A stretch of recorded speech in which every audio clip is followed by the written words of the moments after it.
press record now, so it will just pick up everything that's said in the room, if everyone's okay. So would you mind how did everyone find the time between the MDA assessment? I'd say I found it difficult because you get really motivated when you first come to the meeting, and then there seems to be quite a long break. Okay. Where you've no weekly support, and I think I was really fired up to start off with, and so you sort of lose it a little bit, I think, over the intervening time.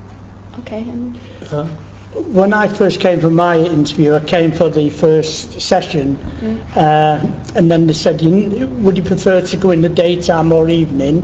I said morning, and so they said, right, well, the next one's in 2 weeks' time, but we'll let you know. And no reply was given to me. So I actually phoned up the day before I was supposed to be here. It was a Tuesday. I phoned up on the Monday and said, is it still on for tomorrow? And said, no, you're not in that group. So it was a little bit annoying that there was no notification that I wasn't in that group. So they said, well, we'll get back in touch with you, but it looks like it's going to be the end of March. So I was like, oh, all right, fine. But there was no reason given why I wasn't put in the first group, or notification of, no time frame. No time scale or anything. Right, okay. Anybody else got a similar opinion? First come, I think I was supposed to see a doctor and a tutor, but there's only the doctor there, so I only had an interview with the doctor. Okay. And then I forget how long it was before I come to the first meeting, and the time seemed to drag, and my brain started going overtime, thinking, I've got 2 weeks to fill my face and then start again. That's how it went. It went round in a full circle. Not for being dead keen at the interview. It sort of reversed a bit. I think, well, I'm not starting for a while, so I'll carry on and then start. Yeah, because you kind of expect that once you start to start together, don't you? And that we'd be told what we can have, because you don't really find out a lot about it. As far as I'm aware, you don't get a lot of information beforehand. No. How did you find it, Rona, like that waiting time? I came to my first thing with Stevie and then seen the doctor straight after. That was like they stuck with the time and the appointment. Didn't mess me about, but because obviously my autism, I have to have, like if someone says, right, you come in today, it has to be that day. If it changes because of a bad reason, then it's fine. But then later on the next day, got a phone call saying, you're wanting to come to the session, you need to sort out your appointment for the session. I said, I've got a session, it's going to be with Catherine. And they're going, well, you've not had your first session. I said, yeah, I have. And they were going on, and I just wanted to say F off kind of thing. Sorry for the language, but it was like, Catherine had seen me in the session. I said, you should be in my group because you want mornings. But it was like communication. Why not all talk together and know what you're all saying, then mess me about and ring me saying, well, you need to do this, you need to do that. Then telling me because Catherine ain't got any room in a group, you need to go in Stevie's group. But because I struggle on buses, I didn't want to be coming in an evening, so obviously I'm a support. So obviously my mum's mostly my support, and then it goes Anna. And I was just like, no, you're not messing me about, and I started getting angry because I was out in Oldham.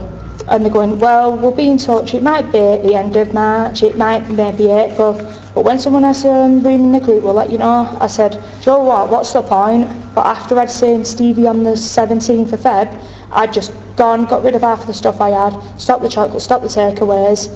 I jumped in really deep because I wanted to do it and show Stevie I could do it. And obviously my life goal was I want to really lose weight, be healthier, and try and get back in my bridesmaid dress that I was in when I was 16, because if I get in that, I know I've done brilliant kind of thing. And I don't want diabetes and I don't want to die just yet. I'm only 27. I just turned 27 last week, so I don't want to die yet. So it was just like people just messing me about and waiting. I don't like waiting around for things. And then obviously I was upset and couldn't deal with it. I said, stick it, I'm not going, what's the point? People promise you things, people said I'd help you. And I went to my mum and I cried, and mum went, that's it, give me the number. And she spoke to someone called Ellen from Choose to Change on that 014 number. And within what? Do you want to explain it? Well, she said how busy she was, and I said, that's fine, I understand. Everyone has, things to do. And she said, I don't just have that area. And I said, I haven't got a problem with that, but what I have got with this Choose to Change is it's quite a while since we saw the practice nurse and it started the ball rolling. and it's the uncertainty. Telling someone, right, we'll hear from you, and then telling someone that they're not, but they weren't going to let you know, they weren't giving you a time scale. Right. It puts you in limbo. And I said, and for me, I said, I was a bit naffed. I said, but for someone with autism who needs structure, I said, you're messing with their head. I said, so I need a decision, and I need you to phone me whether she's got a place or not. So she went, I'll see what I can do. So, was it the next day or the day after? No, so I was going through Catherine by text saying I'm really upset. My autism's affected me, and she's going, what's going on? I went, Miss Ellen started speaking to me, but she seemed stroppy to me. And she went, oh, let me see what I can do. I'll be in touch with you and your mum. And then at 3 o'clock that day, Ellen had rang you. I said, let me just let you know, you've got a place, we want you. And then it was today to come. I thought, well, that's funny. Like, mum had kicked some ass. And then I went, oh, well, I've got a text here. And it was Catherine, welcome to our group. Glad you got on my group. I'm going to support you from now on. But Stevie will always get up to date because Stevie wanted to know how I was doing. Yeah. And I've just seen Stevie as well today. It's because of the admin, you see, because they deal with the appointments. But you do, like you say, you get all fired up because the coaches give you that boost of thinking, right, I'm going to do it this time. And then you're waiting for admin and they mess you about. It does make you think. And if you've got a month to wait, you think, oh, sod this, and I have a party or do whatever. I would agree about the communications. There does seem to be a bit of a black hole between definitely. you doing your first assessments and then getting a place. No communications in that time. You start to think, you're not going to get on it. Yeah, I did. I thought, oh, Lord, I'll do it by myself then.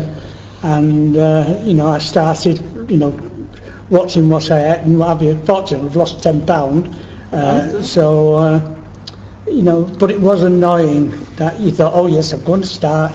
You get all enthusiastic about it, and then it died a death, And it just does, it ends up being a big void of nothing. Yes, that's space, right. Doesn't it? Yeah. So would you say it improved or reduced your motivation to... Reduced, definitely. I think so. Yeah, hopefully today, by coming back, it will kickstart that motivation.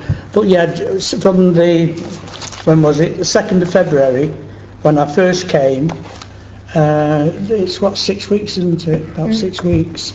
And there was actually no correspondence at all.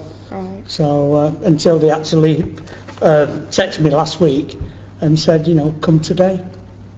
So. Okay, so it's quite a common theme already. You can see how this is going to work really well in my work. Yeah.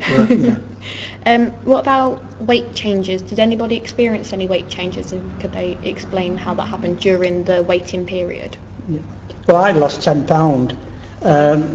One, I've had a bad chest infection, so whether that could have caused it.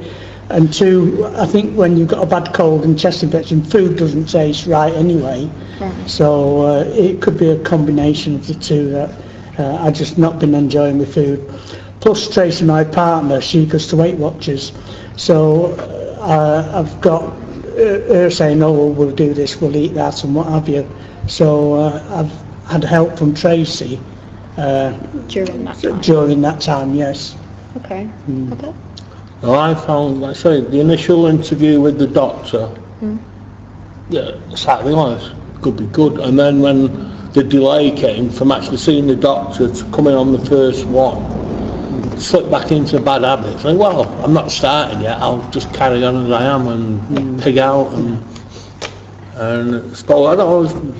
Went from a positive to a negative in that waiting time. Right. Okay. And so everyone can sort of say that it was quite a long period of time. It was. Yeah. I think it's quite important now. I'm 75 in May, and I want to keep as fit as I can. Like you, I want to live as long as I can. But that's my aim: is to one, not get diabetes, and two, get into my suits that I've got in my wardrobe. Brilliant. So. Okay. Has anyone else got anything they'd like to say, or on the topic of it, about the waiting period between them, or about anything else that's been said? Everybody happy? Yeah. Find the stop button now.